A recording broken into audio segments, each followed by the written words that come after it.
안녕하세요. 시니어 달빛 방송 조선야담의 티처윤입니다. 1701년 조선 궁궐 깊은 밤이었습니다. 횃불이 흔들리고 바람이 처마를 스치던 그 밤, 궁녀 하나가 왕비의 침전 근처에서 무언가를 발견했습니다. 그녀는 그 자리에서 비명도 지르지 못했습니다. 너무 놀라서, 너무 무서워서. 그것은 지프로 만든 작은 인형이었습니다. 그런데 그 인형의 가슴에는 바늘이 꽂혀 있었습니다. 하나, 둘이 아니었습니다. 수십 개, 촘촘하게, 잔인하게, 마치 누군가를 천천히 죽이려는 것처럼. 인형 옆에는 종이 한 장이 있었고 그 위에는 저주의 글귀가 빼곡히 적혀 있었습니다. 궁녀는 그 종이를 들고 손이 덜덜 떨리는 채로 상궁에게 달려갔습니다. 그리고 그 소식은 빠르게 왕에게 전해졌습니다. 숙종은 보고를 받고 한동안 아무 말도 하지 못했습니다. 왜냐하면 이 저주의 주인으로 지목된 사람이 다름 아닌 왕이 세상에서 가장 사랑했던 여인이었기 때문입니다. 그 이름은 장희빈. 한때 왕비의 자리에 올랐던 여인, 아들을 낳아 세자를 만든 여인, 그리고 이제 사약을 받게 될 여인. 오늘은 조선 역사에서 가장 뜨겁고 가장 비극적인 삶을 살았던 장희빈의 이야기를 들려드리겠습니다. 처음 장옥정은 그저 평범한 궁녀였습니다. 중인 집안 출신, 화려하지 않은 배경, 궁궐 안에서 수많은 궁녀 중 하나에 불과했습니다. 하지만 그녀에게는 남다른 것이 있었습니다. 그것은 단순한 아름다움이 아니었습니다. 사람을 끌어당기는 눈빛, 상황을 읽는 예리한 감각, 그리고 왕의 마음을 움직이는 말 한마디 한마디의 힘. 어느 날 조선의 왕 숙종이 그녀를 보았습니다. 그 한 번의 눈맞춤이 모든 것을 바꾸었습니다. 숙종은 이후 장옥정을 점점 더 자주 찾았습니다.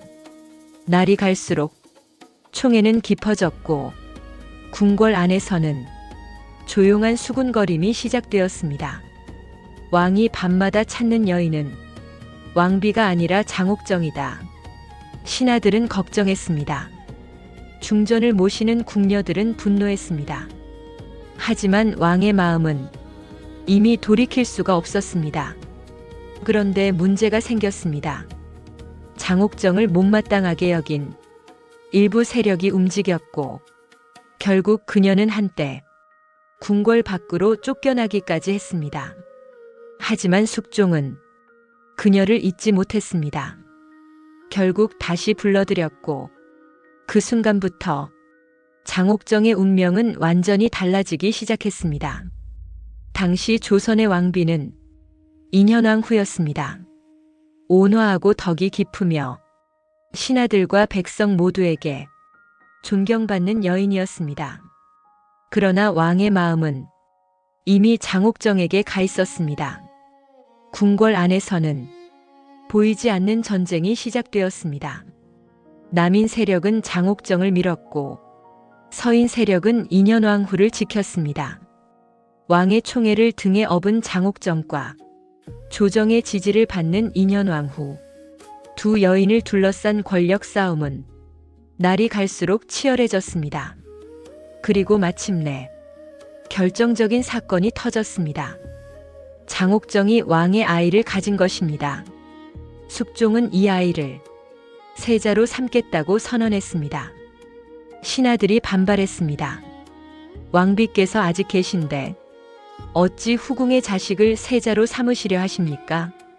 하지만 숙종은 뜻을 굽히지 않았습니다. 그 결과 왕에게 반발한 서인 세력은 대거 처형되거나 유배를 당했고 1689년 결국 충격적인 명령이 떨어졌습니다. 왕비 인현왕후를 궁궐 밖으로 내치라는 것이었습니다. 조선 역사에서 살아있는 왕비가 궁궐에서 쫓겨나는 것은 극히 드문 일이었습니다. 신하들은 통곡했고 백성들은 분노했습니다. 하지만 명령은 명령이었습니다.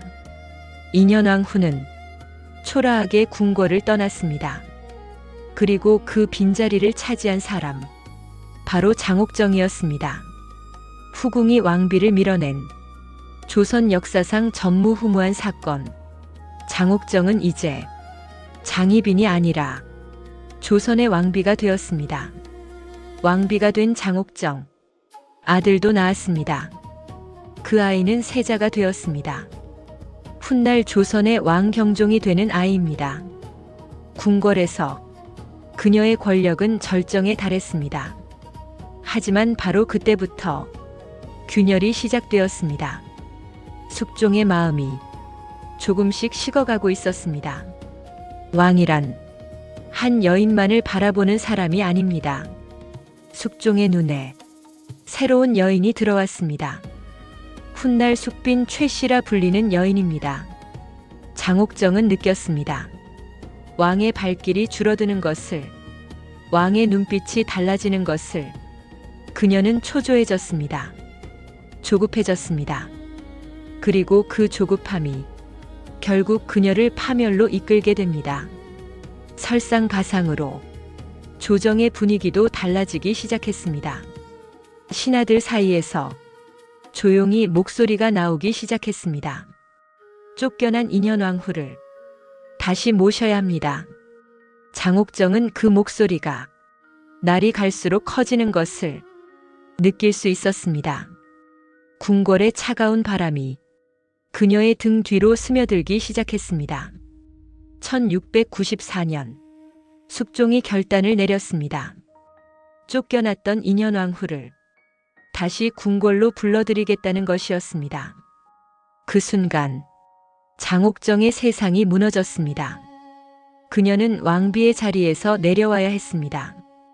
다시 희빈의 자리로 5년 만에 귀환 인현왕 후가 궁궐로 돌아왔습니다. 궁궐 안에는 차갑고 팽팽한 긴장이 흘렀습니다.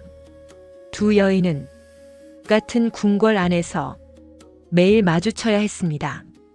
장희빈의 눈에는 인현왕 후를 향한 복잡한 감정이 담겨 있었습니다. 분노, 질투, 그리고 두려움. 왕의 마음이 완전히 인현왕 후에게 돌아선다면 자신과 아들의 미래는 어떻게 되는 것인가? 장희빈은 밤마다 잠을 이루지 못했다고 합니다. 그리고 그 불안 속에서 그녀는 어떤 선택을 하기 시작했습니다.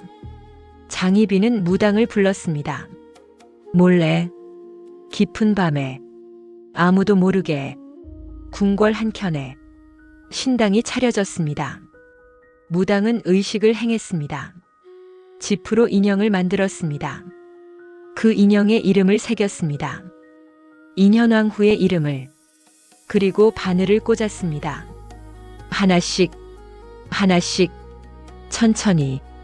그 의식이 얼마나 오래 계속되었는지 아무도 모릅니다. 하지만 결과는 있었습니다. 1701년, 인현왕 후가 갑자기 병에 걸렸습니다. 처음에는 가벼운 병인 줄 알았습니다. 그런데 낫지 않았습니다. 오히려 날이 갈수록 몸이 야위어 갔습니다. 얼굴에 핏기가 사라졌습니다. 자리에서 일어나지 못하는 날이 많아졌습니다. 궁궐 안에서는 소름 돋는 말이 돌았습니다. 왕비마마가 저주를 받은 것이다. 그리고 그의 가을, 인현왕 후는 결국 세상을 떠났습니다. 궁궐 전체가 슬픔에 잠겼습니다. 숙종은 통곡했습니다. 그런데 왕비가 세상을 뜨고 얼마 지나지 않아 충격적인 보고가 올라왔습니다. 왕비의 침전 근처에서 바늘이 꽂힌 인형이 발견되었다는 것, 장희빈의 처소에서 무속 의식을 행한 흔적이 나왔다는 것, 신당까지 차려져 있었다는 것. 보고를 받은 숙종은 그 자리에서 굳어버렸습니다. 한참 뒤 왕은 입을 열었습니다. 그 한마디가 장희빈의 운명을 결정했습니다. 1701년 10월, 가을바람이 차갑게 불던 밤, 왕의 명령이 장희빈의 처소로 전달되었습니다. 희빈 장씨에게 사약을 내린다. 짧은 문장이었습니다. 하지만 그 무게는 태산보다 무거웠습니다. 궁녀들은 소리 없이 울었습니다. 상궁들은 고개를 들지 못했습니다. 처소 안은 죽음처럼 고요했습니다. 사약이 준비되었습니다. 장희빈은 그 그릇을 바라보았습니다. 그 순간 그녀가 무슨 생각을 했는지는 아무도 모릅니다. 후회였을까요? 억울함이었을까요? 아니면 체념이었을까요? 다만 한 가지 이야기가 전해집니다. 장희빈이 사약을 받기 전 마지막으로 한 가지 부탁을 했다는 것입니다. 아들을 한 번만 보게 해주십시오. 세자였던 아들. 훗날 경종이 되는 그 아이. 하지만 그 소원이 이루어졌는지조차 역사는 기록하지 않았습니다. 장희빈은 그렇게 조선 궁궐의 차가운 밤 속으로 사라졌습니다. 향년 42세, 가장 낮은 곳에서 시작해 가장 높은 곳까지 올라갔다가 가장 비참한 끝을 맞이한 여인. 그녀가 사라진 뒤 궁궐은 다시 조용해졌습니다. 마치 아무 일도 없었다는 듯이 지금도 사람들은 묻습니다. 장희빈은 정말 왕비를 저주했을까요? 어떤 역사학자들은 말합니다. 무속의식은 당시 궁궐 안에서 드물지 않은 일이었다고, 오히려 그것이 죄가 되어 사약까지 받은 것은 지나친 처벌이었다고, 또 어떤 이들은 말합니다. 이 모든 것은 장희빈을 제거하려던 정치 세력이 꾸민 함정이었다고. 진실은 아무도 모릅니다. 다만 한 가지는 분명합니다. 장희빈은 조선 역사에서 가장 높이 올라간 여인이었고 가장 처절하게 무너진 여인이었습니다. 권력이란 무엇인가? 사랑이란 무엇인가? 그리고 한 여인의 삶이란 무엇인가? 장희빈의 이야기는 수백 년이 지난 오늘도 우리 마음 깊은 곳을 건드립니다. 오늘 이야기 어떠셨나요? 마음에 와닿으셨다면 구독과 좋아요로 시니어 달빛 방송을 응원해 주세요. 다음 시간에도 조선 궁궐 속 숨겨진 이야기로 찾아오겠습니다.